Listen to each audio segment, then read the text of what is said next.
वैधानिक चेतावनी। अगर आप सत्य सुनने की हिम्मत नहीं रखते तो ये वीडियो आपके लिए नहीं है।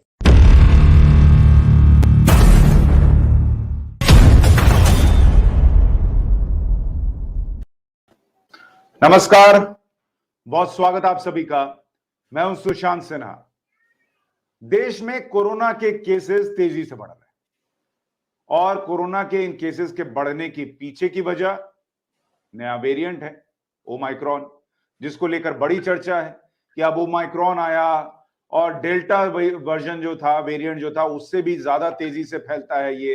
अब तो बड़ा भयंकर तीसरी लहर आएगी और क्या होगा नहीं होगा। लेकिन इस बीच एक प्रश्न इस बात का भी है कि क्या ये ओमाइक्रॉन कोरोना को खत्म करने के लिए आया है? क्या ओमाइक्रॉन ब्लेसिंग इन डिस्गाइज है? क्या ये हमारा दुश्मन कम और दोस्त ज्यादा है? अगर हम इसका साथ दें तो क्या ये हमेशा के लिए कोरोना को भारत में खत्म कर देगा? और अगर ऐसा होगा तो कब तक होगा? इन तमाम सवालों के जवाब के लिए हमारे साथ डॉक्टर रवि गोडसे जुड़ रहे हैं। रवि जी, बहुत बहुत स्वागत आपका। नमस्कार। गमे हयात से मांग के लाए थे दिन चार, दो आरजू में कट गए दो इंतजार में। हमारा ऑडियो और विजुअल में क्या प्रॉब्लम होता है पता नहीं, लेकिन ऐसी बात करूंगा 5 मिनट में कि सब कसर भर दूंगा। मुझे ये बताइए कि अभी ओमाइक्रॉन के केसेस बढ़ रहे हैं भारत में, क्या ये चिंता का विषय है? क्या ये थोड़ी चिंता और ज्यादा उम्मीद भरने वाला विषय है? क्या है ये ओमाइक्रॉन? हमारा दुश्मन है, दोस्त है, क्या है ये?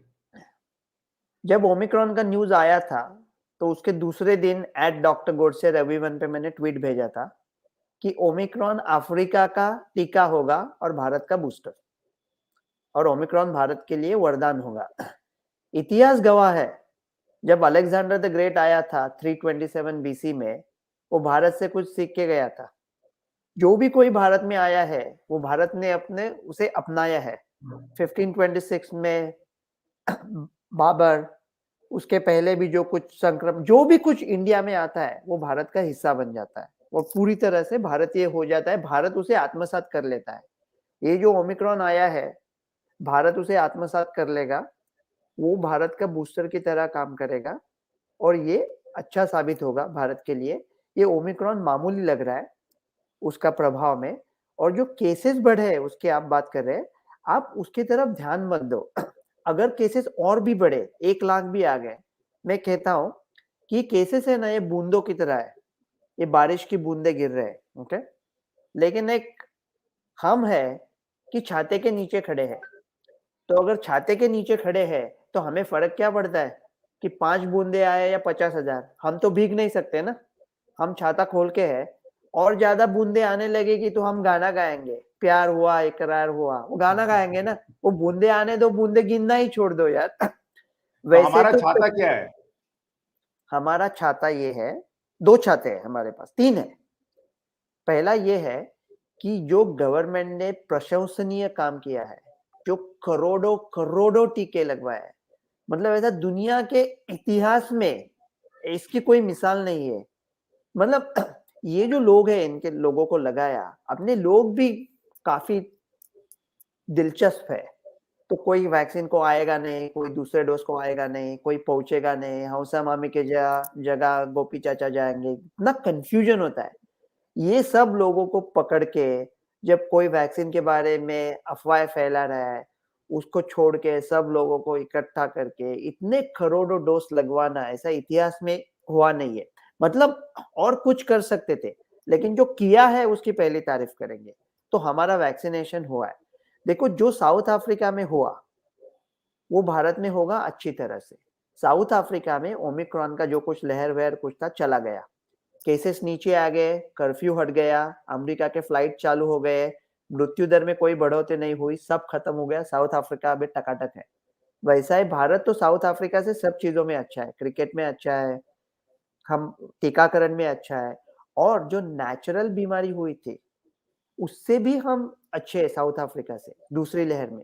तो साउथ अफ्रीका से तो हम कई गुना अच्छा करेंगे। जो साउथ अफ्रीका में हुआ वही भारत में हो जाएगा, इसलिए हमें डरने की बात नहीं। ये हमारा छाता है, 1, 2 और 3, तीनों छाते हैं। तो इसमें जब आप ये कह रहे हैं कि ओमाइक्रॉन दरअसल भारत का भारत के लोगों को लगने वाला वैक्सीन का बूस्टर डोज जैसा है, मतलब आपको डोज लेना नहीं है, लेकिन अगर आपको ओमाइक्रॉन हो गया तो आपके अंदर एंटीबॉडी जो है ये वैक्सीन की तरह बना देगा, और या क्या उससे ज्यादा भी बनाएगा? इससे ज्यादा बना सकता है, लेकिन एक चीज ध्यान में रखनी चाहिए, जो वायरस फैलता है वही उत्परिवर्तित हो सकता है, म्यूटेट हो सकता है। इसलिए हमें ये भी ध्यान रखना होगा कि इतना ज्यादा ना फैले कि उसमें शायद और कोई म्यूटेशन का धोखा है।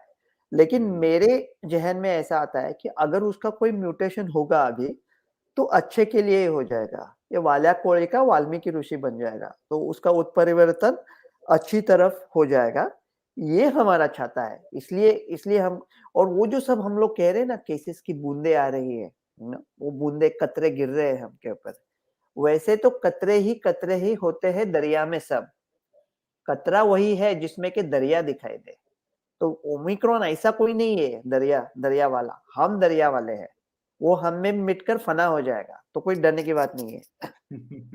अच्छा, ये चीज बताइए, लेकिन लोग ये सोच रहे होंगे कि भाई अगर ओमाइक्रॉन से ज्यादा नुकसान नहीं होना है, अभी तक की स्टडी, मतलब आगे क्या होगा मुझे नहीं पता, लेकिन अभी तक की स्टडी है कि हॉस्पिटलाइजेशन भी कम हो रहा है और डेथ जो है वो नहीं हो रही है, जैसे आप साउथ अफ्रीका का एग्जांपल दे रहे थे, और ये आपके अंदर एंटीबॉडी भी बना दे रहा है, तो फिर ये लाखों केसेस जो अमेरिका में, ब्रिटेन में, यूरोप में आ रहे हैं, इसको लेकर चिंता क्यों हो रही है? क्योंकि हम लोग कहते हैं ओमिक्रॉन आपको अस्पताल नहीं भेजता, लेकिन अमेरिका में हॉस्पिटलाइजेशन थोड़े बढ़े हैं। वो ज्यादातर नहीं, सब के सब अनवैक्सीनेटेड लोगों में है। अनवैक्सीनेटेड लोगों को ये संक्रमित कर रहा है, और उनमें से कई लोगों को, नहीं कई, कुछ लोगों को हॉस्पिटल भेज रहा है। अमेरिका का 38% आबादी ऐसा है जो वैक्सीन लेना ही नहीं चाहता, और हम कुछ कर नहीं सकते। जर्मनी और ऑस्ट्रिया का 30% आबादी, इंग्लैंड का 30% आबादी लेना ही नहीं चाहता, तो हम क्या करें? वो जो 30% हमारा है वो हमको नीचे लाता रहेगा। अब कोई कहेगा कि भारत की भी ऐसी 40% आबादी है जिसको अभी टीका नहीं मिला है, तो क्या हमें भी ऐसा प्रॉब्लम आ सकता है? उसका आंसर है नहीं, क्योंकि वो जो 40% है, उनको समझे बगैर उनको शायद दूसरी लहर में थोड़ा सा कोरोना हो गया था, इसलिए उनको प्रोटेक्शन है। और जो कहते जो लोगों ने 2 टीके लिए हैं, उनको 60% कम चांस है सीरियस होने का ओमिक्रॉन के साथ। 3 टीके लिए हैं, उनको 81%। भारत वाले जो 2 टीके वाले बंदे हैं और बंदियां हैं, उनको थोड़ा कोविड भी हुआ था, तो हम 81% से भी ज्यादा अच्छा करेंगे। तो सीरियस डिसीज होने का चांस ओमिक्रॉन के साथ बहुत कम है। ये अच्छी तो बात है। आप बहुत आशान्वित हैं कि ये ओमाइक्रॉन दरअसल भारत के पक्ष में जाएगा, भारत में एक और बड़ी आबादी को जो है वो वैक्सीनेट एक तरीके से कर देगा, खतरा कम होगा, और क्या इसका मतलब ये है कि भारत से कोरोना खत्म भी हो सकता है? ओमाइक्रॉन कब तक चला जाएगा? भारत से तो मैंने कहा था 1 जुलाई 2021 को ये पैंडेमिक खत्म हो गया और वो एंडेमिक हो गया। मतलब जैसा हम लोग स्मॉल पॉक्स बोलते हैं, वो बचपन में था ना, मेरे बचपन में था, आपके बचपन का तो पता नहीं। तो कि दे स्मॉल पॉक्स का मरीज का इतला करे गवर्नमेंट को और 1000 रुपया लेके जाए।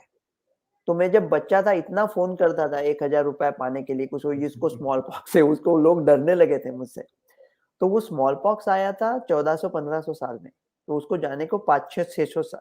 तो ये एंडेमिक हो जाएगा, शायद रह जाएगा, लेकिन हड़कंप नहीं मचाएगा, केसेस लाइक मृत्यु ऐसा कुछ नहीं करेगा। तो ठीक है, उसे रहने दो हमारे साथ, जैसे काफी रहते हैं, तो भारत उसे आत्मसात कर एक मैं लेगा। तस्वीर आपको दिखा रहा हूं कि ओमाइक्रॉन जब फैल रहा है तो ऐसी तस्वीर भी है इंडिया में, और न्यू ईयर के टाइम तो और ज्यादा थी, गोवा दूसरी जगहों से भी आई जहां चलने की जगह नहीं थी। क्या आप जो कह रहे हैं कि ओमाइक्रॉन से उतना खतरा नहीं है, उस खतरे के कम होने के बावजूद भी ऐसी तस्वीरें खतरनाक हो सकती हैं? ये जो लोग भारत को मैं अभी एक टीवी शो पे था और वो कह रहे थे कि क्या हमारे नेता लोग अपनी जनता को उकसा रहे हैं या नेता लोग अपनी जनता को बेफिक्र कर रहे हैं। तो उसे मेरा एक तुच्छ सवाल है, ये लोग अपने आप को समझते क्या है? भारत की जनता बहुत प्यारी है, बहुत दिलचस्प है, दुनिया में मुझे सबसे अजीज है, लेकिन भारत की जनता अंग्रेजों के जमाने के जेलर है, वो बदलने वाले नहीं है, कितनी भी बदलियां हो वो बदलने वाले नहीं है। तो उनको जो करना है वो वही करेंगे। मैं ऐसा नहीं कह रहा हूँ कि ऐसा करो, लेकिन ऐसा होने वाला है। तो हमें ये ध्यान में रख के कोई भी पैंतरा सोचना चाहिए कि हमारे लोग कौन से हैं। हमारे लोग ऐसे हैं तो उनको लेके ही कोई समस्या का समाधान ढूंढना पड़ेगा। अभी ये लोगों का भीड़ है, वो ठीक है, उन्होंने भीड़ नहीं करना चाहिए, लेकिन अभी लोग भी परेशान है ना। 2 साल हो गए, इंडियन लोगों को मैरिज का कितना शौक है आपको तो पता है। तो मैरिज का शौक है तो वो कहते हैं कि सम दिन पे आएगा दूल्हा और विषम दिन पे आएगी दुल्हन, ये कैसा चलेगा। शादी के बाद बहुत मजा आएगा, लेकिन शादी के दिन पे तो आना चाहिए ना, शादी तो होनी चाहिए ना। लैपटॉप पे शादी हो सकती है, बच्चे नहीं होते। तो लेकिन मैं फिर भी लोगों से अपील करूंगा कि डॉक्टर गोडसे हाँ जो हाँ है वो बड़ी उम्मीद जगा रहे हैं, लेकिन उस उम्मीद में अगर हम भी और कंट्रीब्यूट करें, जिन लोगों ने वैक्सीन नहीं ली है वो वैक्सीन लें, जिनको बूस्टर डोज लेना है वो लें, अगर आप मास्क लगाएं, अगर आप दूरी अपनाएं, तो सबसे बेहतर तो ये कि आपको ये ना हो, और अगर हो भी तो आप उसके लिए तैयार हो, ये बहुत जरूरी है। रवि जी, एक चीज और बताइए कि क्या तीसरी लहर आ चुकी है या अभी आनी बाकी, अभी पीक कब तक आ जाएगा इसका? तीसरी लहर आएगी नहीं, आई नहीं थी और भविष्य में भी नहीं आएगी। लहर का मतलब क्या है कि ऑक्सीजन नहीं मिल रहा है, बेड नहीं मिल रहे हैं। तो लहर कैसे से नहीं आती, लहर हॉस्पिटल से आती है। जो लोग 27,000 जो संक्रमित हुए हैं उनको हम मरीज बुलाना बंद कर दे, वो मरीज नहीं है, वो इंसान है। जब मरीज और इंसान में हमें फर्क समझ में आएगा तब हम उसके ऊपर काबू पा लेंगे। ये सब अपने तो हाथ में आया है।